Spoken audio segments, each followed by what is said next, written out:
is about the search capabilities in the Logos software system. These search capabilities are extensive, and so this video is going to have to do with basic searching and how you construct a basic search with its parameters. If you already know how to perform a basic search, you may want to wait for the next video, and that'll be having to do with advanced capabilities. One of the great features of the Logos system is this search capability. It lies at the core of everything that the software does. With your paper library, let's say you wanted to look up the term the kingdom of God, you would have to go book by book and then index by index and then page by page until you found all those instances. In the Logos system, because all of the resources in your library are indexed, when you do a search, you have the ability to search all the way across your library to find what you're looking for. Let's say, for example, we are preaching out of the book of Mark, and we wanted to find out what the gospel says about the kingdom of God. We would construct a search that narrows the parameters down to, let's say, commentaries about the book of Mark, and we would look for a reference to that particular phrase within those commentaries and see what everyone's had to say. How do we do that? We click on the magnifier in its simplest form. This is Logos 8, but Logos 7, this icon would be over here next to the other two icons. So we click on that, and it's going to open up a new search window. By default, you're going to search everything for what you're looking for. So let's put in Kingdom of God. We put quotes around it because we want the entire phrase to be searched. And you can see that pretty quickly this is going to give you every instance of everything that's showing up here. Now that might not be what you're looking for. When we do a search in Logos, two things we want to remember: what and where. What we're looking for and where we want to look for it. So in this case, I'm going to go down. I have a collection of my Mark commentaries, since that's what I'm preaching right now. And now you notice how it's changed. I'm going to search all the text and all the passages in the Gospel of Mark. So it's going to look through all of that collection to find references to the kingdom of God. When I want to see what that says, you know how this works. I just click on it, and there it is. So that's a very basic search. And if you do that, you're going to end up spending a lot of time sifting through the resources. The next thing we want to learn is how to narrow down what we're looking for. When you open up the search panel, first decision you have to make is which of the 6 types of searches that you want to accomplish. The ones we'll look at today in this video are the Bible and the basic search. A Bible search is going to search for a term throughout all the Bibles in your library. Again, you can limit that. This one is set to all the text, so all of the passages in the ESV, but you can expand that or limit that as much as you want. Bible search, Bible text. A basic search, a little bit different. It's going to search mainly in your non-biblical resources, those things that are in your library that are not Bibles. Now, there are exceptions to that, but for the most part, it's going to search your non-biblical resources. Your media, I bet you can't guess what that looks for. That looks for audio files, video files, images, that type of thing, again, that are in your library. So if you need a slide image or a map or something like that, that's where you go. These last 3 are for the super users out there. These are going to be linguistic tools that you're going to be looking for. For example, if you select clause, you're going to be working in one of the biblical languages, and you're going to need to know how to structure that particular search. It's not as intuitive as most users would like. You'll need to have some language skills there. Same with morphological searches. Here you're going to be looking for word forms. And why is that important? Well, in Greek, if you've taken Greek at all, you know that there is a root form that may not look anything like one of its regular forms as it catches endings and beginnings. And that's going to search, again, word forms, and it may expand or contract as you wish.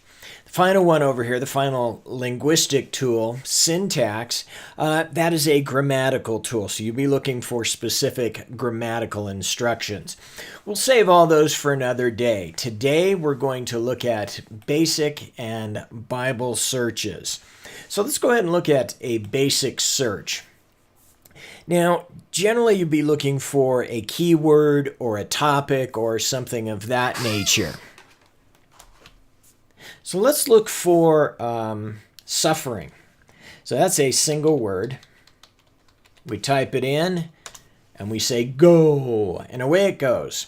Now look at the results that you're getting down here. You're going to get specific words found in biblical text, ESV specifically. And then as you scroll down a little bit further, you're finding a bunch of returned values. And here you click all your resources to see everything. Okay, so here's another example here. This has gone into your NASB dictionary. It's looked up the word form, and it's given you the English definitions. So you see that this is a very, very useful, but very, very broad tool. So you may want to limit it. So let's say we don't want just general suffering.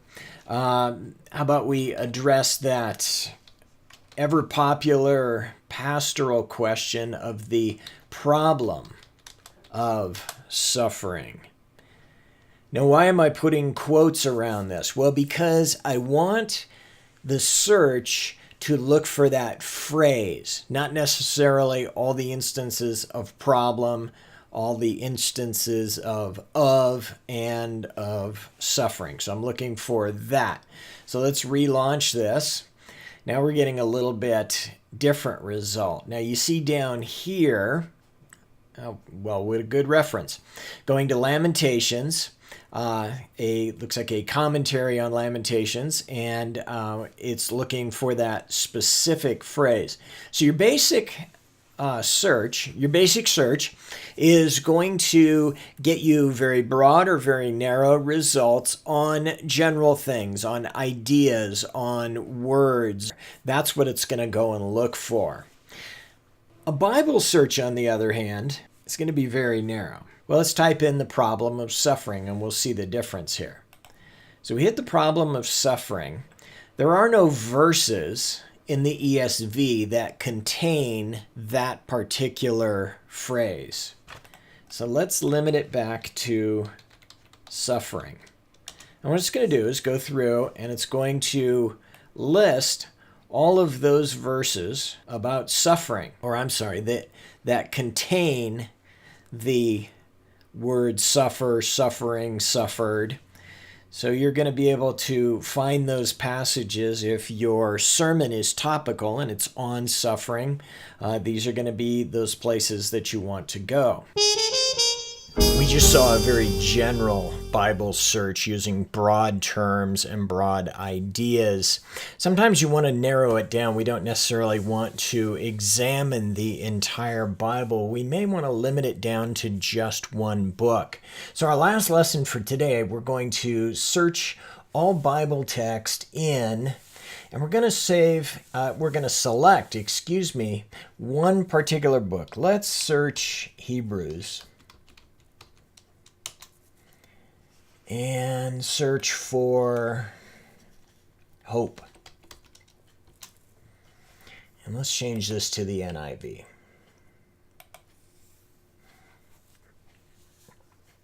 So we've searched for hope. We have looked down. We see in Hebrews 6 instances in which the word hope appears.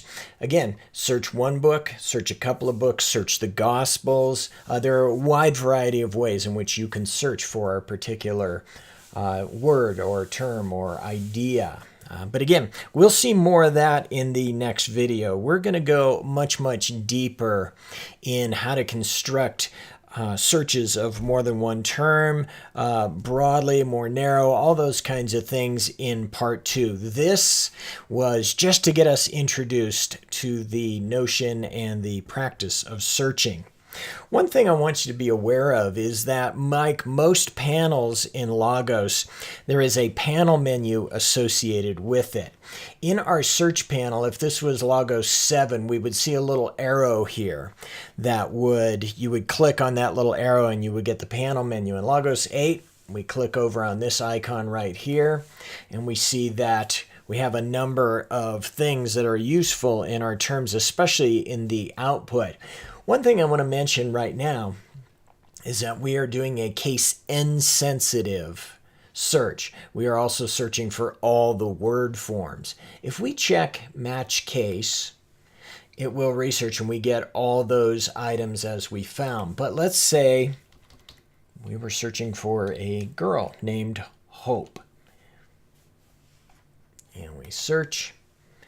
And we find that there are no verses in which the author of Hebrews capitalized the word hope. So you can confuse yourself if you are case sensitive in your search and that part is not turned on. So the panel menu, click the 3 dots or the little down arrow. Make sure that match case is not turned on. And in particular, we want to match all the word forms so that we get everything referring to hope. I appreciate very much your watching these videos, and I pray that as I contribute this as a part of my ministry, that you're finding these things helpful for you. If these are helpful for you, I would appreciate it if you would like them. That gains them a little bit bigger audience. And consider subscribing so that you can get new content as I produce it. Be sure that you click on the little notification bell so that you'll be told when a new video posts up, especially if you want to see part 2 of this searching series here. For people swear by something greater than themselves, and in all their disputes an oath is final for confirmation. So when God desired to show more convincingly to the heirs of the promise the unchangeable character of his purpose, he guaranteed it with an oath, so that by 2 unchangeable things, in which it is impossible for God to lie, we who have fled for refuge might have strong encouragement to hold fast to the hope set before us. We have this as a sure and steadfast anchor of the soul, a hope that enters into the inner place behind the curtain, where Jesus has gone as a forerunner on our behalf. God bless you, and amen.